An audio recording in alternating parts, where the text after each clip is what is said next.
खुशखबरी ये है कि अब जो परिवहन मंत्रालय है उसने एक निर्णय लिया है कि अगर आप 4 पहिया वाहन धारक हैं तो आपकी गाड़ी पे ये जो फास्टैग है, देखिए, इससे आपकी जेब नहीं कटेगी, इसके माध्यम से आपकी जेब नहीं कटेगी। हर बार अपने जेब से पैसा नहीं देना होगा, हर बार टोल टैक्स रिचार्ज नहीं करना होगा, फास्टैग रिचार्ज नहीं करना होगा। अब आपको 3,000 रुपये का एक पास लेना होगा कि जब हम रोड टैक्स दे रहे हैं तो फिर ये टोल टैक्स किस बात का। तो टोल टैक्स तो लगेगा, लेकिन अब आपकी जेब पे उतना भार नहीं पड़ेगा, उतना प्रहार नहीं पड़ेगा कि आपको इसके लिए परेशान होना पड़े।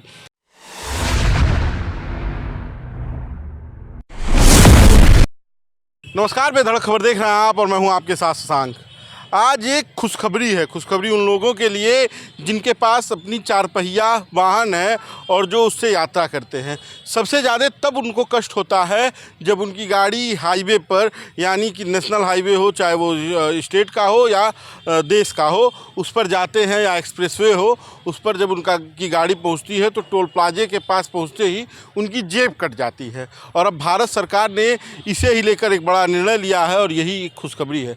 खुशखबरी ये है कि अब जो परिवहन मंत्रालय है उसने एक निर्णय लिया है कि अगर आप 4 पहिया वाहन धारक हैं तो आपकी गाड़ी पे ये जो फास्टैग है, देखिए, इससे आपकी जेब नहीं कटेगी, इसके माध्यम से आपकी जेब नहीं कटेगी। ये आपके वाहन पर लगा हुआ होगा और जैसे ही आप टोल प्लाजे पर जाते होंगे तो के अकाउंट से पैसा कट जाता होगा, फास्टैग से पैसा कट जाता होगा, जो फास्टैग आप रिचार्ज कराते हैं। लेकिन अब सरकार ने निर्णय लिया है कि जो भी कार, जीप या निजी वाहन धारक हैं उनको किसी भी टोल पर जाकर हर बार अपने जेब से पैसा नहीं देना होगा, हर बार टोल टैक्स रिचार्ज नहीं करना होगा, फास्टैग रिचार्ज नहीं करना होगा। अब आपको 3,000 रुपये का एक पास लेना होगा, वो पास अपनी गाड़ी पर लगाना होगा। ये पास जिस दिन जारी होगा उससे 365 दिन या 200 बार के लिए वैध होगा, जो भी पहले हो जाए। अगर 365 दिन पहले हो जाता है तो वो 365 दिन के अंदर माना जाएगा, और अगर ये 200 बार पहले चल ले तो 200 बार ही इसका माना जाएगा। लेकिन ये नियम कब से लागू होगा? नियम 15 अगस्त 2025 से होगा, और इसकी जानकारी सड़क एवं परिवहन मंत्री नितिन गडकरी ने अपने एक सोशल मीडिया अकाउंट पर पोस्ट करके दी है।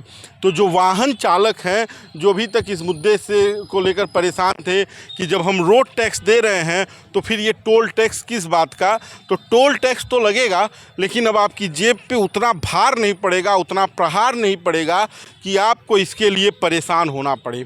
सरकार ने ये राहत दी है और ये राहत आम आदमी के लिए बड़ी है। जो व्यक्ति किसी तरह से व्यवस्था करके, जो रतन टाटा का कहना था कि हम लोगों को चाहते हैं कि सपनों की कार हो, 1 लाख में लखटकिया देते थे, उसी तरह से जो व्यक्ति व्यवस्थित करके सेकेंड हैंड कार खरीदता था, अस्पताल ले जाकर अपने परिजन को दिखाना चाहता था, अपने मरीज को दिखाना चाहता था, तो गोरखपुर से लखनऊ जाते वक्त उसको 5 टोल टैक्सों का सामना करना पड़ता था। 4 तो मिनिमम ही करना पड़ता था। और एक बार अगर आप गोरखपुर से लखनऊ जाते थे तो आपकी जेब से तकरीबन 400 रुपये जाने के और 400 रुपये आने के ही कट जाते थे, यानी कि लगभग 1,000 के इर्द गिर्द 800-1,000 रुपये आपको लखनऊ आने जाने में सिर्फ टोल देना पड़ता था। अब सरकार का ये जो निर्णय है, परिवहन मंत्रालय का ये जो निर्णय है, सड़क एवं परिवहन मंत्रालय का, नितिन गडकरी जिसके मंत्री हैं, जो इस विभाग ने निर्णय लिया, इस मंत्रालय ने निर्णय लिया है कि ये फास्टैग अब आपकी गाड़ी से हट जाएगा। ये फास्टैग की जगह 3,000 रुपये का पास टाइप एक फास्टैग आएगा, जिसे आप लगाएंगे, जो वैलिड होगा 365 दिन के लिए या 200 बार के लिए। अगर आप 200 बार 1 साल में चले गए तो कितने भी टोल आप पार किए हों, उसमें कितनी भी बार पार किए हों, आपको अतिरिक्त नहीं देना होगा। 200 बार के लिए मतलब आप उस पर अनुबंधित होंगे, या 365 दिन के लिए। 365 दिन में अगर आपने 200 या उससे कम भी पार किया है तो आपकी जेब से पे प्रहार नहीं होगा। तो अगर आप कार रखे हुए हैं तो आपके लिए खुशखबरी है, और ये ऐतिहासिक फैसला है, क्योंकि हर व्यक्ति के मन में एक सवाल था, जहन में एक सवाल था कि हमने वाहन ख़रीदा तो वाहन के साथ हम रोड टैक्स देते हैं, जब हम तेल डलवाते हैं, फ्यूल डलवाते हैं, गाड़ी में डीजल पेट्रोल डलवाते हैं तो उसके साथ टैक्स देते हैं, फिर जो रोड चलने पर हमसे टैक्स लिया जा रहा है वो अवैध है। खैर, वो अवैध टैक्स अभी भी है, लेकिन हल्का हो गया है। आपकी इस पर क्या राय है हमें कमेंट बॉक्स में बताइएगा, वीडियो शेयर कीजिएगा। धन्यवाद।